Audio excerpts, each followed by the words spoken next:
our 20th anniversary to rethink how we can better fulfill our mission to connect students, policymakers, and thought. Of course, the pandemic has presented some obstacles to the project, but also many opportunities. In line with our predecessors who've continually introduced new initiatives, for instance, for many years, we hold our very own scholarship program, which in normal times welcomes over 60 students from German universities here in London during our conference week. This year, the 77 scholars will participate virtually. But this year, the German Symposium presents also a new beginning for all of us here at the German Society.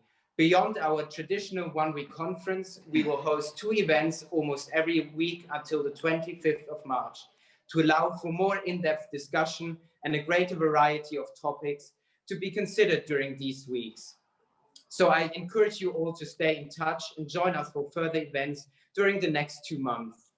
Secondly, the more drastic change has been the creation of a fully virtual conference. Last year, we were all together at the residence of the German ambassador to celebrate the opening. This year, we will all join from our living rooms or offices.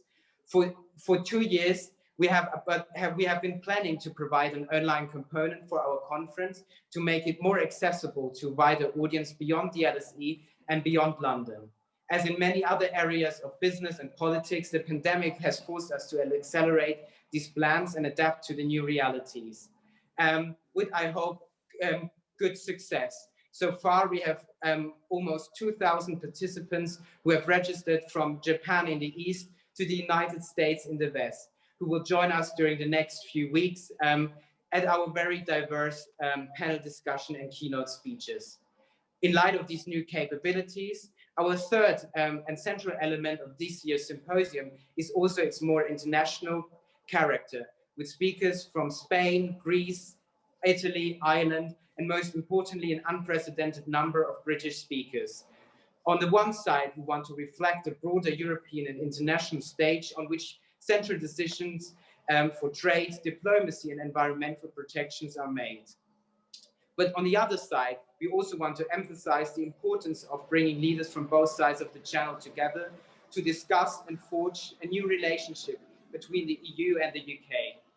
Accordingly, we are very honored to welcome over 80 speakers this year, including Tony Blair, Ursula von der Leyen, 8 cabinet ministers from Germany, Ireland, and the UK, among those German Vice Chancellor Olaf Scholz, Eurogroup President Pascal Donneau, and Business Secretary Kwasi Kwarteng, who has just confirmed this morning. Moreover, leading CEOs from Europe's largest companies will join us alongside the thought leaders who stand out for their leadership, which they bring to public life. I'm also very delighted to have, as the LSE German Symposium, a strong economic focus this year, with Bank of England Governor Andrew Bailey exchanging his economic outlook with ECB Vice President Luis de Guindos. Without our speakers and attendees' interest and demand, the LSE German Symposium wouldn't have become such a success, not only this year, but over the last 20 years. But I wouldn't be from the LSE if I didn't recognize that when there is demand, there also has to be supply. So I have to express my particular gratitude to all 28 members of our organizing committee who have dedicated their free time and their ideas to this cause.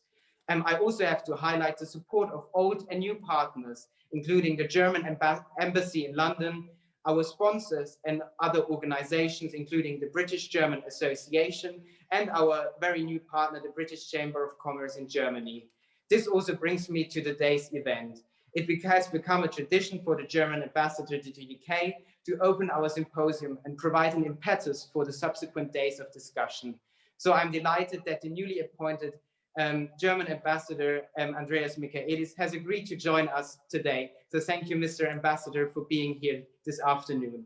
Moreover, I'm especially delighted that the new British ambassador to Germany, Jill Gallard, will also offer her opening remarks. For the first time, we will be joined by a sitting British ambassador for the opening, and I hope this is a good sign for forging the new British-German relationship and for the exchange between both countries. So the subsequent event and the discussion will be chaired by Tom Nuttall, who has been with us last year, and he is Berlin bureau chief of The Economist, and he will provide very interesting insights into, with you, Mr. and Mrs. Ambassador, into the future relationship that Germany and Britain can create. So thank you to you all for attending today's event. And now to you, Mr. Ambassador.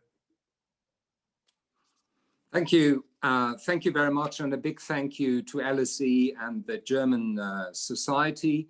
Also, a thank you to Tom and to Jill. Thank you for joining us in this discussion. I would like to start by saying how fitting the motto is you have chosen, New Beginnings. Because it's not just a beginning, it really is a new beginning. And that has two implications. One, there have been beginnings before. And the other, I think, very clearly is that with this beginning, you are starting in a different framework. Normally, I would have said on this occasion, well, we have a huge potential of cooperation in the German-British relationship. So let's focus on this potential. You would add to it that we don't start from scratch, but that there is a tradition of cooperation. And you really have to observe that we managed, after a couple of years since 2016, we managed to close the Brexit chapter.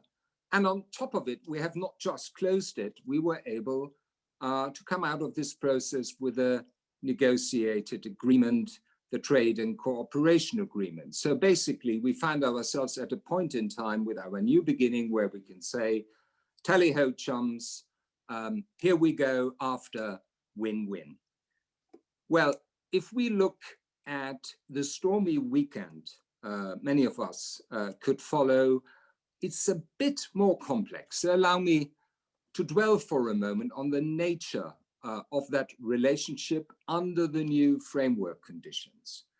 I think what is the most important character of that relationship, maybe compared, to previous times of British-German cooperation, British-German bilateral relationship, that today the nature of the membership in the European Union of Germany has become part of German political identity.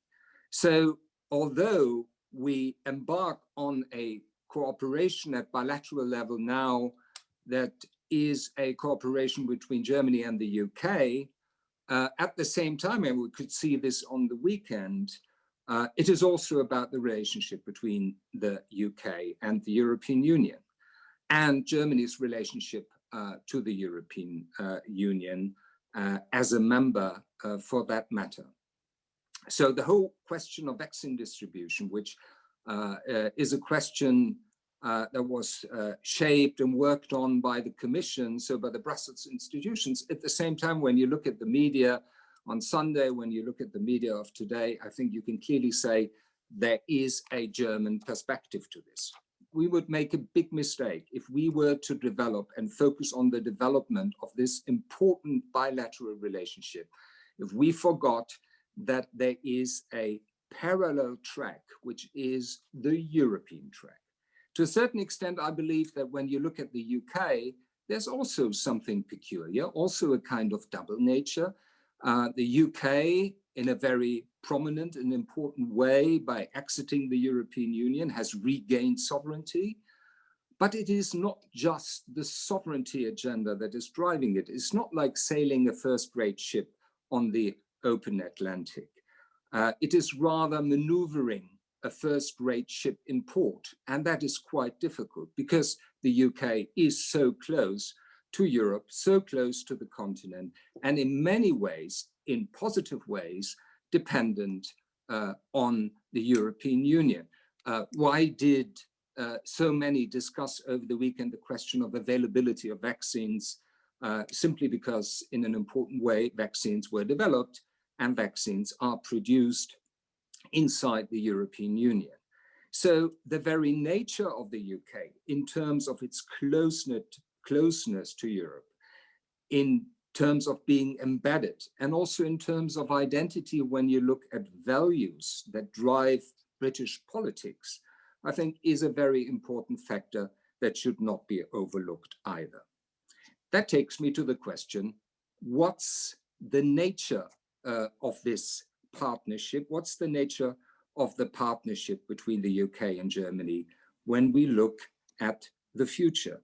I think the first is it should not be a technocratic partnership. Technocratic partnerships are looking at easy, at cheap win-wins. I think we need a much deeper relationship, and we need a deeper relationship exactly because we will always deal with a fairly complex relationship. That is one. Two, I think what we need is a less formal relationship at the very beginning. We should not overburden it by institutional questions. We should not overburden it by going too much into formality. We need to be pragmatic at the very beginning. What we have to increase is certainly our dialogue. We have to understand better where the other partner comes from. And we need to include, and that is very important in overcoming a purely technocratic partnership, we have to include civil society in that relationship. I think it would be a big mistake if we underestimated the forces that are shaping the quality of the relationship. And we've seen on the weekend, and we will probably later discuss when we come to Q&A, how important trust is between these two important partners, Germany and the UK. And trust has to be built at both levels. So if we look at the relationship in this way, and we intensify dialogue, we intensify engagement, I think we stand a very, very good chance of not only preserving connectivity that is so important for us, but in increasing connectivity and in improving the quality of this relationship, of which I think personally, after many, many years in German diplomacy, that it has now, with the UK being outside the European Union, our relationship with the most important partner outside the European Union, simply because of the closeness, the importance, and all the positive qualities which are relevant when it comes to the UK. So let's build that relationship, and I'm sure that in discussion we will have ample opportunity to focus on details of that. Thank you very much.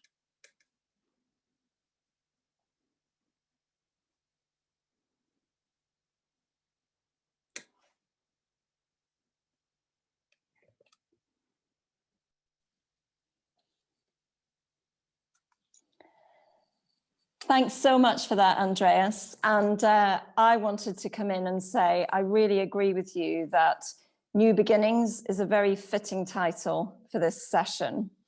And my main message is that this is a new chapter. So like Andreas said, it's not beginning from scratch, but it is definitely a different chapter and a new phase. And that is, of course, because of Brexit. And my agenda here for the next 4 years is to turn the page on the last 4.5 years of Brexit negotiations. And I know that there's a lot of disappointment, shock, anger at what has happened, but we have a deal. As Andreas said, it is a recent deal. There's lots to do in the future relationship, but it really is a good chance to crack on with it. Whereas if we had not had a deal, this conversation would be very different today. And I suppose my big message is we need to lift our gaze to the future. And yes, we've got COVID. That is a huge issue, 11 months on since most of us first heard the word. And in many ways, the COVID situation feels more intense to me right now than it did last March. And the other huge challenge we've got this year on the global scale is climate change. But I think those are two good examples of where the UK and Germany can show that we work together. And so if I think about the focus for this year, and indeed my 4 years here as ambassador, I think of it in 3 main clusters in terms of how can we show that this relationship is alive and flourishing. And the first is global challenges, which I'll come back to, like COVID. The second is the foreign policy agenda. And the third is what I'd call the people-to-people links, or as Andreas said, the civil society, that whole staying connected agenda. And on the first, the fact that we are chair of the G7 this year and Germany is next year is a really good chance for Andreas and I and our 2 governments to work together on a shared agenda. And that links very closely to climate change and green recovery as part of that economic recovery. The fact that we're hosting COP26 at the end of this year makes us particularly focused on climate change goals. And I think it's great that the UN aim of encouraging civil society in that climate change effort is a shared agenda between Britain and Germany. So for example, Berlin, Hamburg, Bonn, all the governments there have signed up to the net zero commitment, and that's a sign of local government joining national government. And if I think about foreign policy, I saw it firsthand before I knew I had this job, how often the Brits and the Germans agree on the current foreign policy challenges. And again, Andreas and I have seen that for ourselves with our respective foreign ministers when they met last July in Scheveningen, when they met last November here. It's quite striking how often we have the same approach to foreign policy issues. And it's really welcome that the E3 is flourishing. And dare I say, not only did it flourish after the 31st of January last year, when we left the EU, but it is flourishing again after the 31st of December, when the transition period ended. And Andreas, you mentioned the word pragmatic. That is very much my approach, that when our 2 governments agree and share the same goals, we can be pragmatic. And sometimes that will be in a European context, sometimes it will be in a UN context, sometimes a G7, G20. So it's about different layers of partnerships when we agree. And there, I think the fact that our values agenda is very similar helps us both, quite frankly, to find issues in which our countries agree and can work together, whether it's human rights, whether it's media freedom, whether it's democracy. What is happening with Navalny in Russia right now is a good example of where we're working together. And I think it's also worth stressing that we are both still members of NATO, the UN, the OECD, G7, G20, so many different alliances, which is why I strongly agree with Andreas's point that there's the European track and there's also the bilateral track. And sometimes those converge and sometimes they don't. But that is multilateralism and that is international diplomacy. And then on civil society, this is really where I think many of the people in this call can frankly help Andreas's team and my team, because there is so much going on the cultural, the academic, the science, the sport track. And lots of you in this call and in the German societies we have are the catalysts for doing more together on that. And you don't need me to tell you how many joint projects we have between our countries, how many cultural links we have.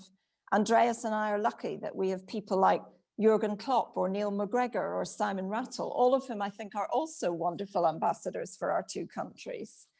And I've been really struck in my first few weeks in Berlin how many signs of British influence there are, whether it's the Reichstag cupola designed by Norman Foster or the David Chipperfield Neues Museum. So bilateral is back, is one of my themes.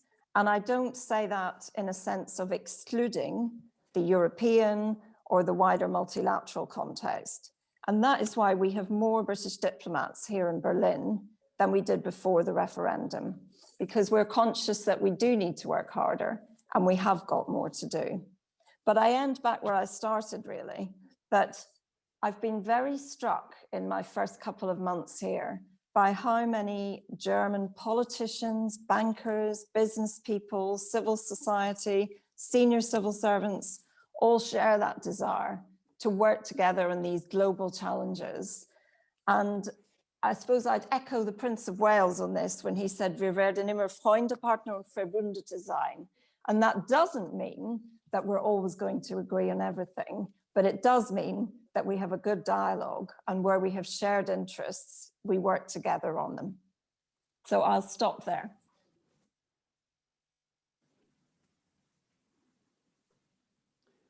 Thank you very much, Ambassador Gallard. Thank you to Ambassador Michaelis for your words too, and thank you to the LSE for this symposium. We don't have a lot of time, so I'm going to dive right in. We heard a lot of encouraging words from both ambassadors about the possibility for UK-German cooperation after Brexit, and hopefully we'll have time to dig into some of those things properly. But I think we need to start with the row that consumed our attention over the last few days, which Ambassador Michaelis dipped into a little bit, and that, of course, is over the distribution of vaccines. Ambassador Michaelis, you pointed out, I think quite gracefully, that one thing that we can learn from this dispute over the last few days is that despite Brexit, Britain will inevitably remain docked in some way to European discussions and to European economies and to European supply chains. But of course, this was also the first proper stress test of relations between Britain and the EU since Britain fully left European structures at the end of last year. And I think, frankly, on the face of it, it didn't look good.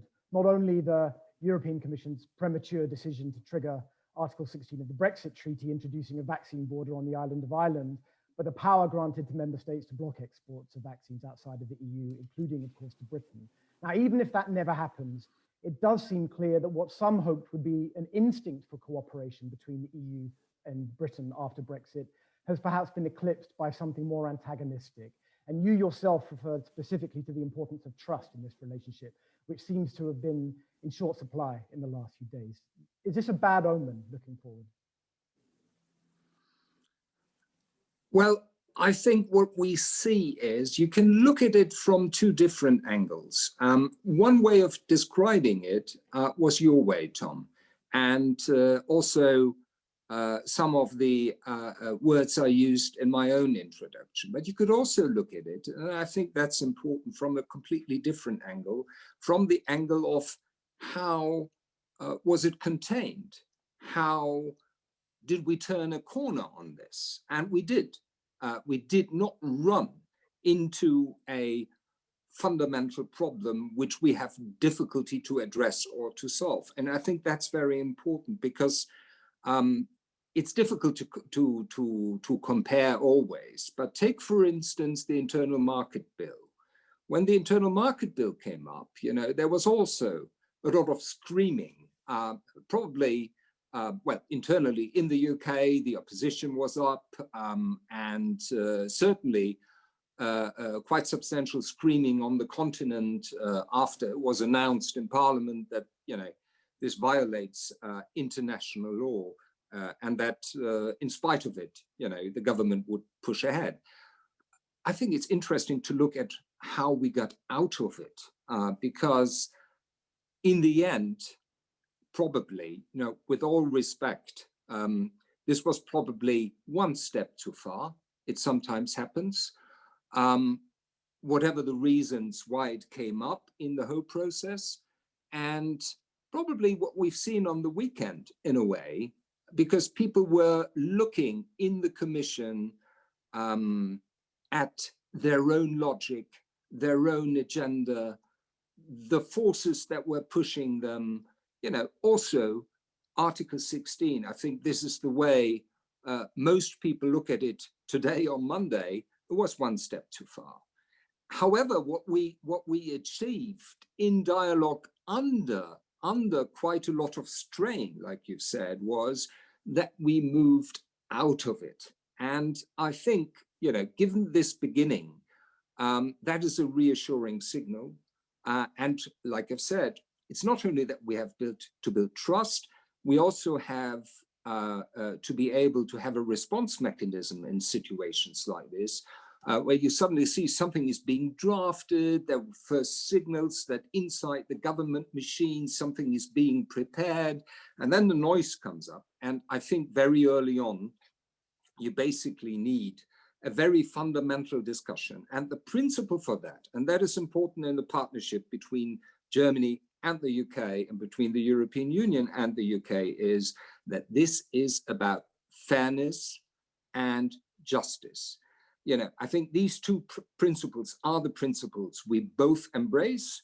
And this is why it was possible, you know, in the case of the Internal Market Bill, in the case of Article 16, to basically get back to a middle course that is justified in this case. So I hope I'm not over optimistic, but I am optimistic. You know, I rather want to see the glass half full instead of half empty when it comes to it. Ambassador Gallard, do you also see the glass as being half full? Yes, I do. And I want to pick up on that fairness and justice point.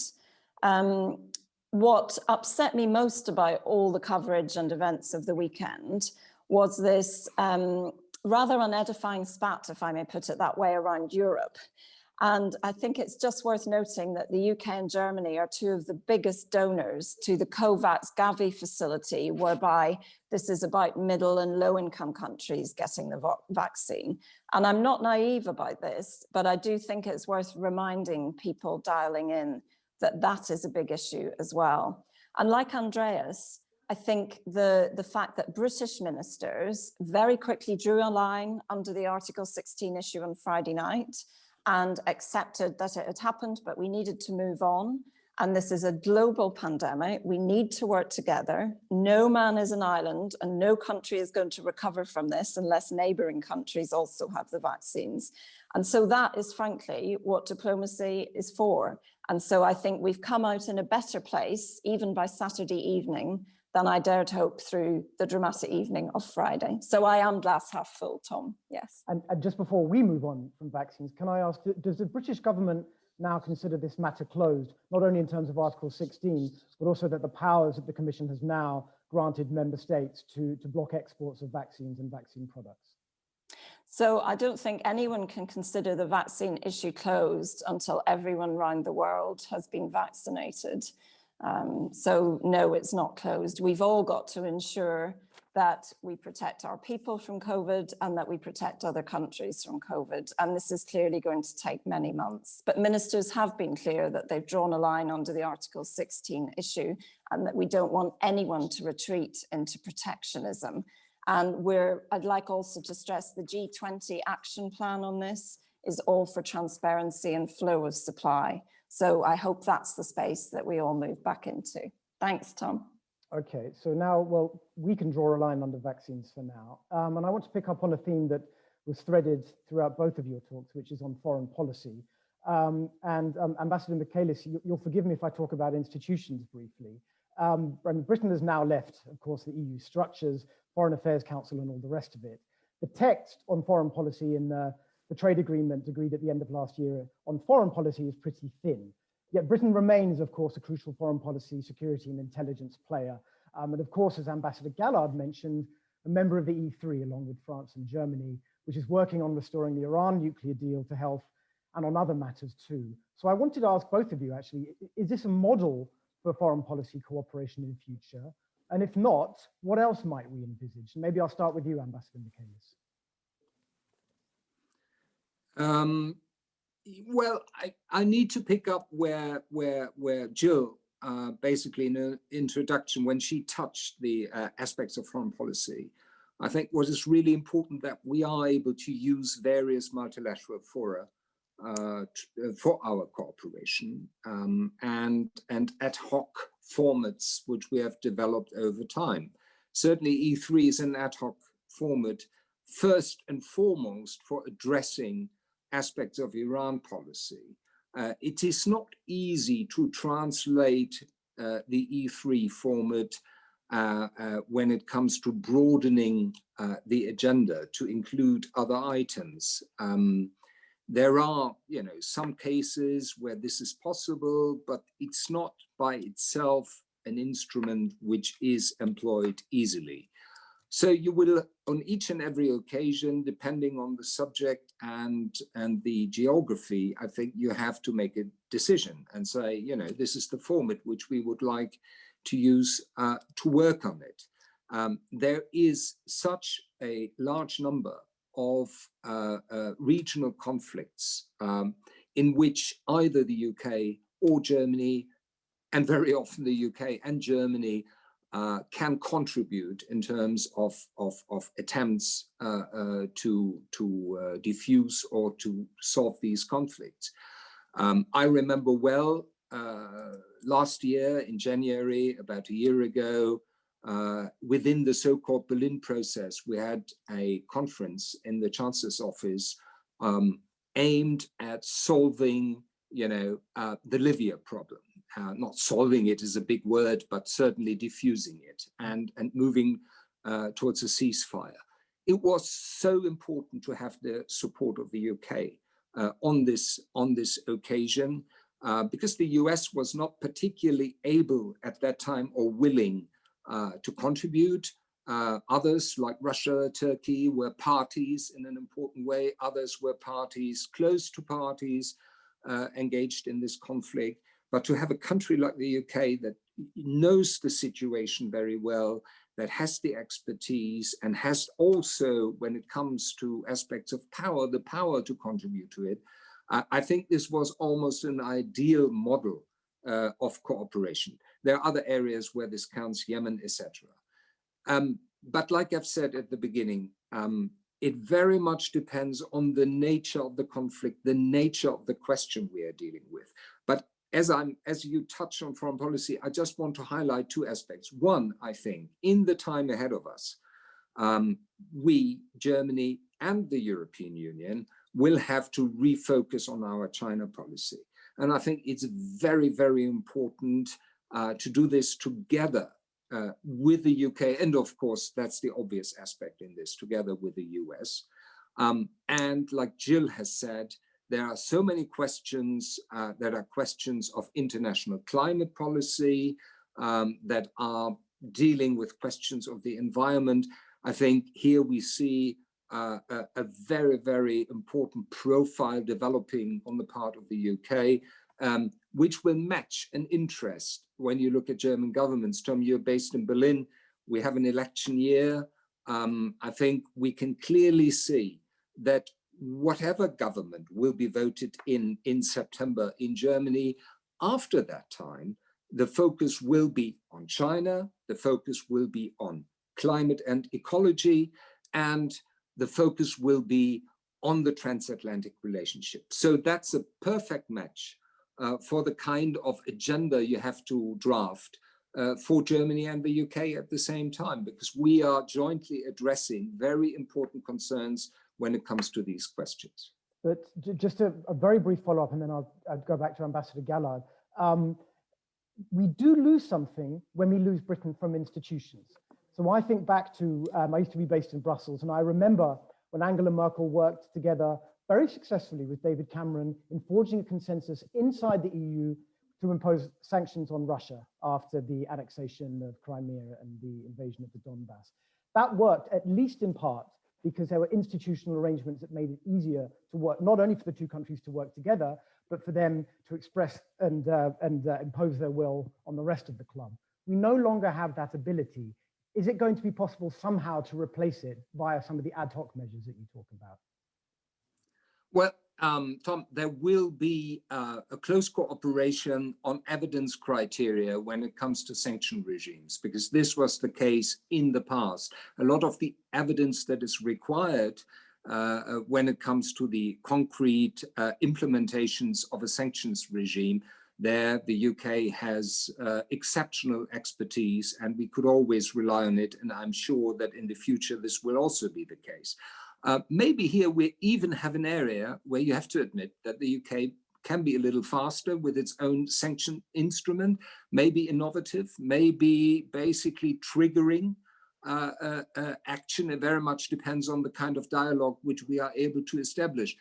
But as you've said, my government is not at all against an institutional bind, an institutional connection with the UK. But I think we are realistic at the moment, and that's part of this realism, there is no way we can sell an institutional link when it comes to foreign and security policy of the European Union. We've tried that during the negotiations.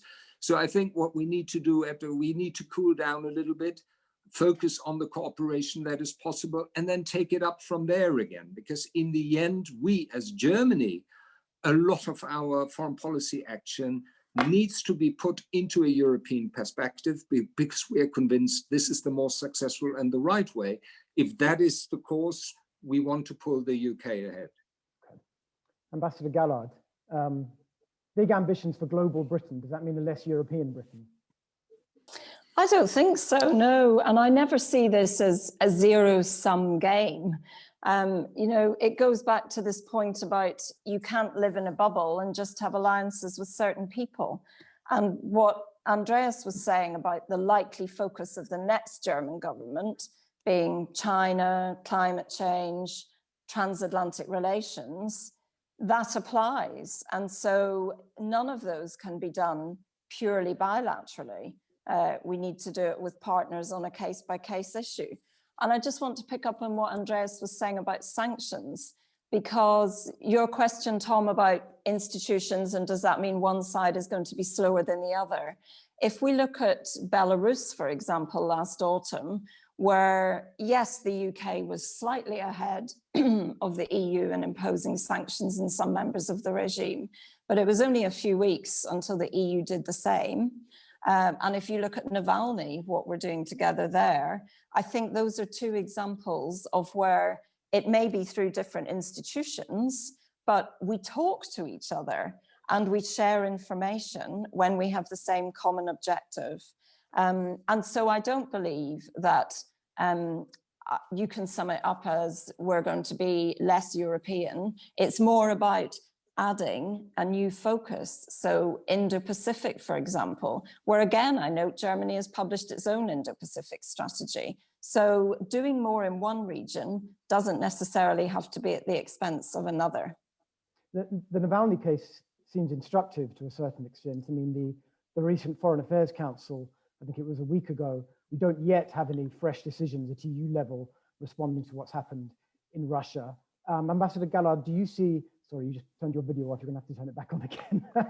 Do you see any, Ambassador Michaelis said that perhaps Brexit does offer Britain some opportunities to be a little bit nimbler in some of these cases. Is that how you see it? And do you see perhaps in this instance where we're all pretty horrified by the pictures that have been emerging from Russia over the last couple of weeks, do you see an opportunity for Britain to react more quickly, more forcefully to these sorts of events than it would have been able to as an EU member? Sorry, my Wi-Fi is struggling, so if I switch the video off, that's why. Look, sometimes, now that we have our own Magnitsky sanctions regime, we will sometimes be able to impose sanctions more quickly. But I don't say that in a triumphalist tone. And let's be frank, those sanctions will be more effective if it's not just one country imposing them. And so that's why I keep saying we still want to work closely with European partners and other countries, including the US, who are similarly concerned about what is happening with the demonstrations in Russia and Navalny being arrested. A question I wanted to put to both of you, which is very specifically about the bilateral relationship. If we look at Britain and France, we've got the Lancaster House treaties on defense cooperation agreed a decade ago. Franco-German relations have been guided for decades by the Élysée Treaty, more recently the Aachen Treaty. There's nothing comparable for Britain and Germany. And there are some important parliamentarians in both countries, like Norbert Röttgen in the Bundestag, Tom Tugendhat in the House of Commons, who've advocated for such a thing. And I know that there have been some discussions about some sort of bilateral treaty. I wanted to get a sense from both of you of what you think that might look like, how useful it might be, and what it might seek to achieve. Maybe we can start with Ambassador Michaelis. Well, I think, because you're using the word treaty, I would rather, prefer to speak of a text which is comprehensive, looks at our projects, looks at our priorities. I think I would very much like the idea to start to work on something like this, which is not over formalistic, I think, in terms of approach, because it helps both sides to go through the exercise to really understand what is possible. Because, when you look at where we find ourselves in defining our cooperation, there are areas we've just focused on: climate change. There are very interesting research areas that can be developed. So there we're looking at new potential. We have the opportunity now, by looking at the bilateral relationship, to identify new potentials. But there will also be aspects where we're looking at a delta compared to what was the level of our cooperation when we are both members of the European Union. I think of Erasmus Plus, for instance. At least we have to look at a delta when it comes to this. And there's always been an asymmetry. There have been 8,000 British students who took part in the Erasmus program and went basically to the continent, and then 12,000 went the other way. Or 8,000 that participated. So when you look at this, I think we have to find ways of how we shape student exchange at a bilateral level. So that's an important aspect in coming up with something that is tangible enough. A treaty, that means under international law, at some point, maybe, we don't know, but I think we are well advised to start with something that serves our interest at the very beginning. And then also, like Jill has said at some point, I think today, we come out of this long Brexit negotiation phase, and some can still see some scars, when they look at what this process did to them. And I think this cooling off and very concentrated and focused way of defining the way forward, I think that's exactly what we need now before we can enter, because that's a treaty, before we can enter into an emphatic project. In the case of France and Germany, I think you clearly can call the Élysée and the Aachen Treaty emphatic projects. I don't think that's where we find ourselves in our relationship at the moment. Is this a priority for the German government? Is it something we can expect before the election? You mean, what? The text that you're talking about. Well, I could imagine, I've nothing to announce today, but we've done quite a lot of homework. We'd be very fast if there's an interest in London, and we will speak about this now. We are in the process of discussing it. Now, if we agree, if our leaders agree at some point, that's exactly the product we would like our teams to develop and prepare, I think it won't take us very long. Ambassador Gallard, is there a lot of interest in London? There is, and the way I like to look at this is there's a lot of interest in working together, our two countries, and I see it a bit as like a marriage, actually. So not everyone needs to have a partnership which is signed by a wedding certificate and a wedding ring, and that doesn't mean you can't have a very good partnership. And that may sound slightly frivolous, but I keep repeating this point about pragmatism. I'm a great fan of strategic dialogue and regular dialogue, because that means when you talk about issues, you come up with ways to tackle them together and your impact is greater. And I completely agree with Andreas. It would be very odd to rush into signing an all singing, all dancing treaty just after the UK has left an organisation of which it was a member for nearly 50 years, and after 4.5 years of negotiations and debate. So timing is everything, but what is really clear between our two governments is that we want to work closely together where our interests align. There may come a point where we feel having a written text to support that is helpful, but we're not holding back from working together until or unless we reach that point. Okay, so not marriage, but what we used to call living in sin. So before we move on to Q&A, Just a last question, Ambassador Michaelis, you've already said that we're in election year this year, and it's not just any election, of course. Angela Merkel will be stepping down as Chancellor. I think she's now on her 5th British Prime Minister. She's on her way out. We don't know who's going to replace her. We have a couple of ideas. And I wanted to ask both of you briefly what you think this might mean for the relationship. Maybe I can start with you, Ambassador Gallard. I don't know, have you had much to do with any of Angela Merkel's potential replacements, with Armin Laschet, with Markus Söder, with any of the rest of them? What sort of relationship with the UK do you think the next German government might seek to forge? Thanks, Tom. So continuity is what I'm after. And if I may say so, one of the wonderful things about the German government over the last 15 years has been stability, continuity. I think Chancellor Merkel's presence on the global and international stage is something that all of us are going to find is a very big change once that stops at the end of this year.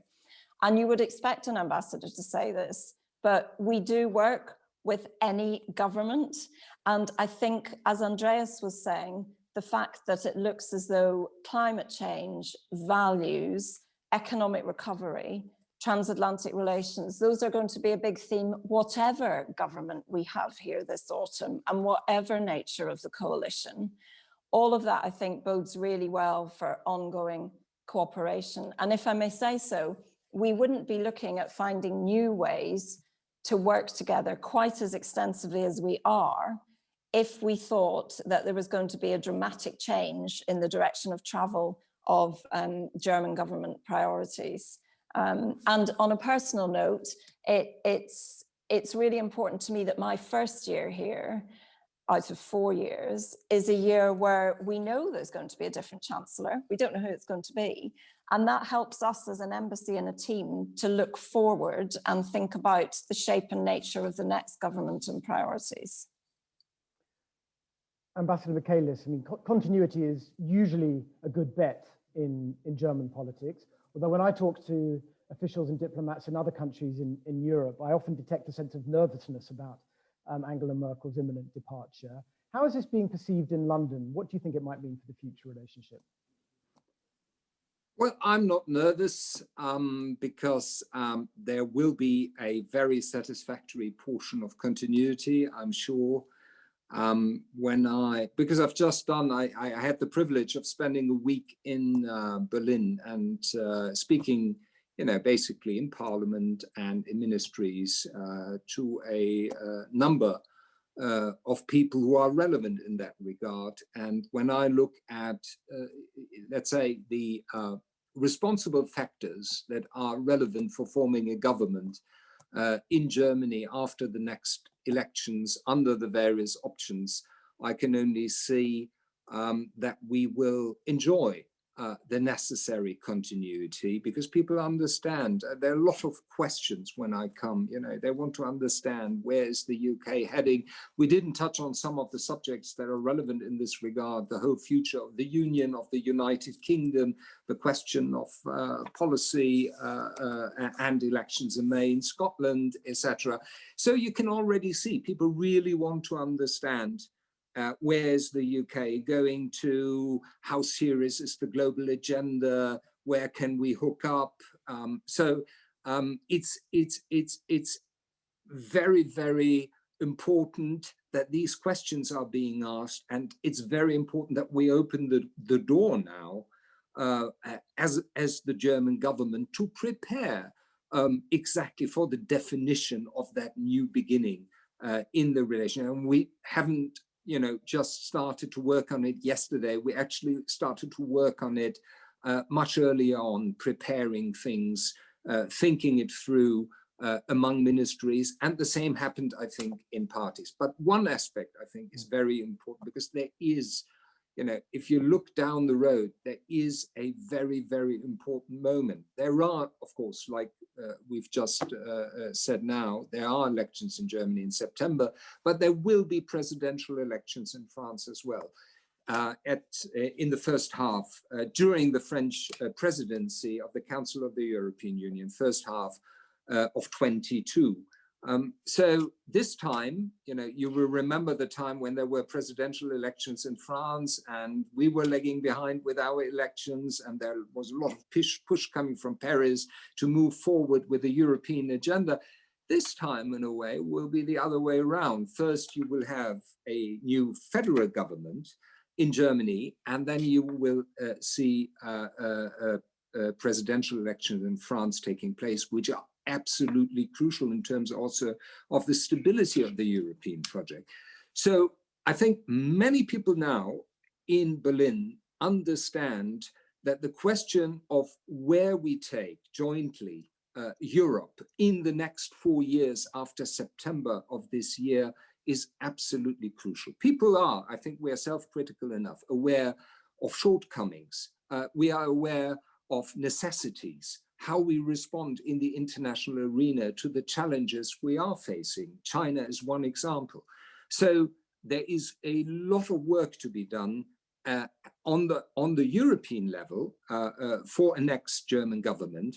And I'm quite optimistic, that within a grand design, which factors in the transatlantic link and brings in the UK as a factor that is relevant for transatlantic, but also relevant for the neighborhood and the workings of the European agenda, I think that is just a formative phase that will be relevant for decades to come. I'm going to turn to some of the questions that I've been sent from audience members. First is from Christoph Meyer, who's a professor at King's College. And apologies in advance, this is a Brexit question. Professor Meyer's question is, it seems that Brexit will continue to cast long shadows in the Anglo-German relationship despite the deal.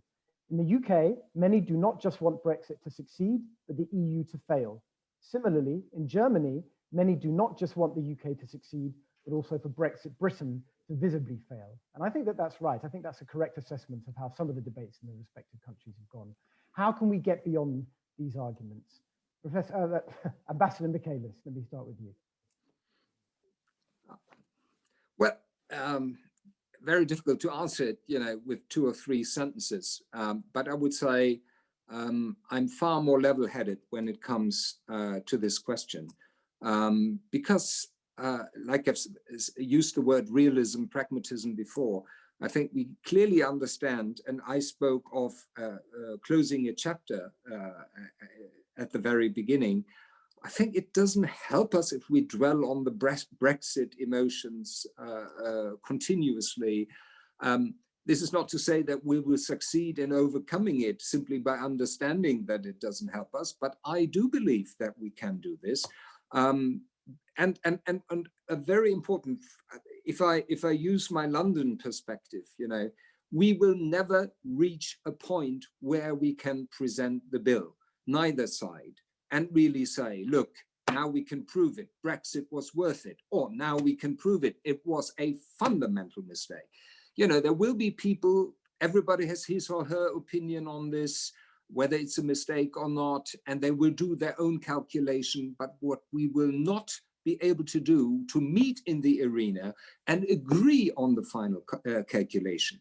And that is why I think from a diplomatic point of view, we should avoid, presenting that issue again and again in our arena or in a arena. We should simply move on, recognize that it has happened, and on that basis, try to make the best out of it. Ambassador Gallard, how can we get beyond the gloating? And there has been a fair amount of it over the weekend. So I think the quickest way to get beyond the gloating is to remember what unites us. And all of us want COVID recovery, economic recovery. We want functioning global alliances to make the world a better, safer, and more prosperous place. And I completely agree with Andreas. When you've got roughly 50-50 of the population voting for something, it's a bit like the situation in the US with the last couple of elections. You're not going to suddenly switch off the disenchanted people, if I can put it that way. And so that's why seminars like this, talking about new beginnings, are the way to start to tackle this. But it's not going to be overnight. And I think the fact that COVID has coincided with the last year of Brexit and 31st of January, end of transition period, has blurred a lot. And so when you look at economic impact and a lot of that, it is too soon at this point to make early conclusions about, well, is that a Brexit impact or is that a COVID impact? So I think this debate will go on for some time to come. But as history shows us, you can always argue one side or the other. And the trick is showing how we do work well together, and the fact that Brexit wasn't a catastrophic divorce between two countries in the case of the UK and Germany. Ambassador Michaelis, you mentioned that we hadn't got onto the question of the Union, the United Kingdom, while one of our questioners has. This is from Bastian Spangenberg, I hope I pronounced that correctly, a PhD candidate at the Sorbonne in Paris. The question for the ambassadors: do you fear, or hope for that matter, that Scotland could leave the UK in order to re-enter the EU? Ambassador Michaelis.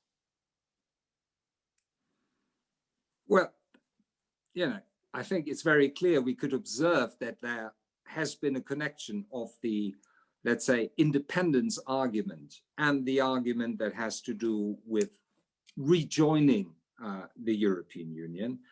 I think we have to be intellectually very clear that we are dealing, and that the people in Scotland and in the UK are dealing with two completely different issues when it comes to membership aspects with regard to the European Union, and independence, concepts of independence, how they are put forward in the Scotland context.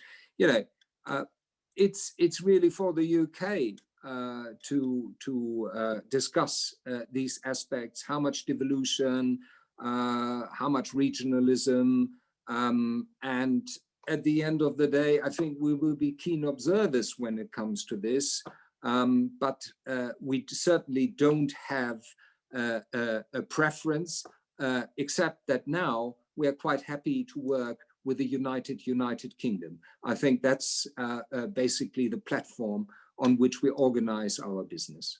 Although it's not wholly an internal matter of the United Kingdom, is it? Because one of the big arguments that the SNP, which is pushing for independence, uses is that they want to rejoin the EU. Do you think that an EU of 27 would be ready to welcome an independent Scotland as a 28th member state with open arms? I learned from a professor in the UK, Peter Strawson, that there are questions that are too iffy. And this is a question that is too iffy for me today. as a philosophy graduate, I can only bow to that answer. Ambassador Gallard. Yes, thank you. So I wanted to restate what the British Prime Minister has said most recently last week, I think, which is that he strongly believes that United Kingdom is a better United Kingdom for the diversity of its four nations. And a bit like Andreas, I'm going to leave my prophesizing unknown, but it is worth stating that this is the British government position, that the UK is better, comprising of four nations. I should also say this isn't just a Brexit issue, of course, because Scotland had a referendum several years before the EU referendum. Yes, it certainly did. I'll go to Richard Jagger. Could I just say? Sure. Oh, sorry, because I know that we run out of time. I just, because when Jill used this picture of the relationship that is not a marriage, I just want to say an important word, I think, to all of us who hold this relationship dearly. As much as we advocate being pragmatic and realistic in this relationship, it also has to have an emotional, positive, embracing dimension. I think this is important. And sometimes my feeling is we don't get enough of it from both sides. I know that, for instance, President Frank-Walter Steinmeier, he wrote a handwritten letter to the Queen expressing his sympathy for the UK and the people of the UK against the backdrop of all the difficulties of dealing with the COVID crisis. And she sent him, she conveyed to him, how much she appreciated that message. And sometimes, it may be good to be very cool in the way how we tackle things. But especially during the last weekend, I thought, you know, it wouldn't matter if sometimes, you know, we expressed sympathy for each other, and we're also spelling out the consequences of this, because it has to translate into policy. This relationship for me is far more than a relationship that delivers. For me, this is a relationship that is part of my history, that is part of German history, and also has to do, in the case of the role of the UK in the post-war years, a lot with gratitude. I'm going to take the liberty as moderator to actually slightly repurpose a question that I've been sent. The question is a sort of a fear that the EU-UK relationship might become similar to that the EU has with Turkey or even with Russia. You know, UK as a powerful antagonist on the EU's doorstep. I'm not actually going to ask you about that because I think I know what you're going to say. I think what I'm going to ask instead is, and this probably goes more to Ambassador Michaelis, the course of the negotiations with Britain, both in negotiating the withdrawal agreement, but in particular the trade and cooperation agreement, to what extent do you think that this might provide lessons for other relationships that the EU has with its neighbours? I mean, this is a very, very intense period in which the EU not only learned a lot about Britain, but I think also learned a lot about itself. There are a lot of testy relationships the EU has with its immediate neighbours. I mentioned a couple of them there. Do you think that there is any way in which those discussions, both internally, but also with Britain, might in some way or other form any sort of model for relationships with other neighbours of the European Union? I have a very straightforward answer to this question, and the answer is no, because it is a unique relationship given the unique qualities of the UK. That is, you know, I think the important part, but it is also important because you touch on something very important. We have a collection of neighborhood policies. We have the Eastern neighborhood of the European Union. We have our Balkan policy, and we have basically Mediterranean policies that deal with North Africa. I think it's about time that we take a closer look at the quality of our policies when it comes to neighborhood policy, because that's where the European Union really delivers. That's where it's strategic, whether it's migration, whether it's stability in security terms, where very, very important aspects of our political needs are touched. And we have to go beyond, you know, this assemblage of various policies which we developed many, many, many years ago. And they may not be exactly fitting in terms of actual investment of political capital and also resources. We've got just over 5 minutes left. And I would just like to say, I think all of the questions so far have come from men. If any of the women in the audience would like to send some, then we can try to squeeze one or two in at the end. And while we wait for that, question from Richard Jaggard, a member of the British-German Association. With the new American administration's internationalist outlook, how do the ambassadors think President Biden's administration's interactions with Europe and the EU will change given Brexit? And what will be the, or what will be the value of Britain's traditional special relationship with the United States? Ambassador Gallard, let me start with you. Thanks, Tom. So how will our interactions change given Brexit? I'm not sure that they will that much, to be perfectly honest, because we always talked bilaterally to Washington, as did Germany, quite frankly. So it's a bit like what Andreas was saying at the start, that international relations have several parallel tracks. I know there's a lot of speculation in the media about will the UK lose its status as a bridge between Europe and the US? But from my point of view, that didn't come just from membership of the EU club. That came for much longer reasons of history.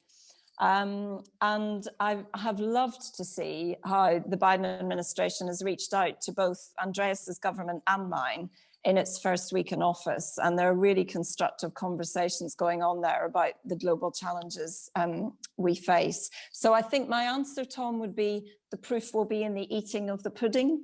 And just on a personal note, the fact that President Biden has already recommitted to the Paris Agreement is a massive cause for celebration at a time when, frankly, we all need a good news story. So I just want to welcome that because it's got a bit lost, I think, because of the understandable COVID situation. Thanks.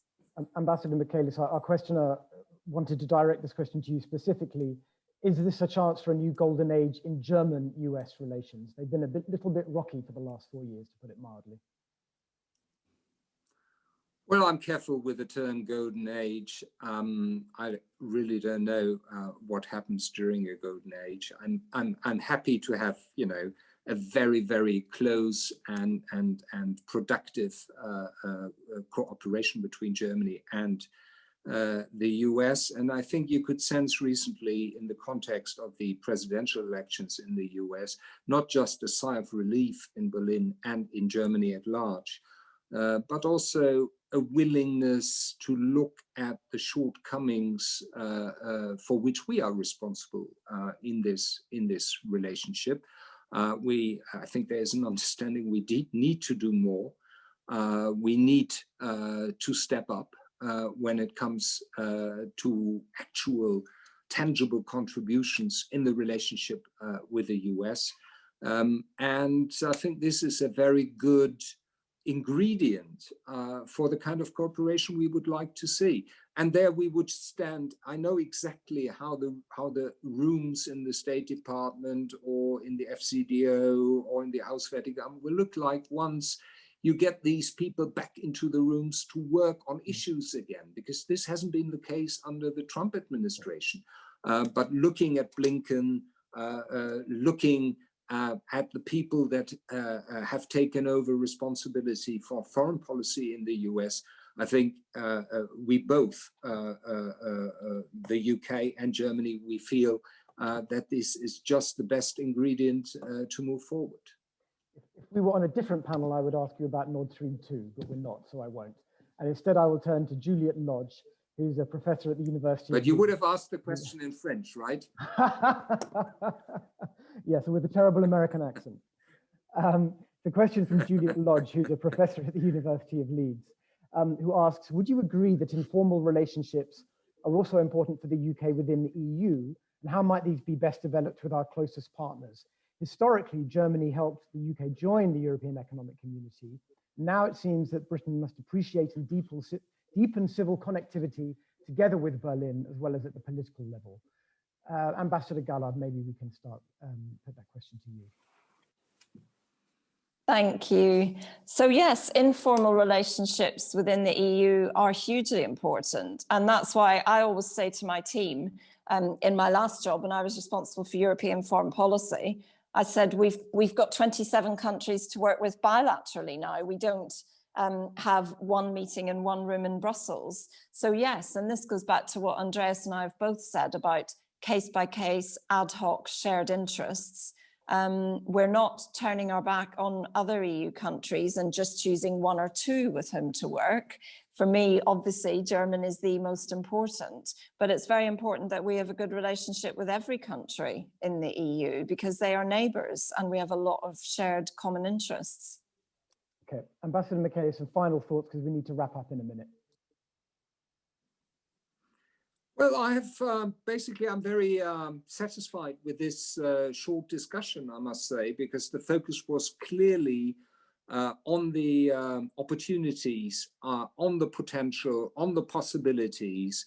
And it would surprise me very much if we did not find the way forward. We don't really have to search it. It's fairly clear where we have to move now. We would have liked to work with the UK on the basis of its membership, but that's, as you say in Italian, tempi passati.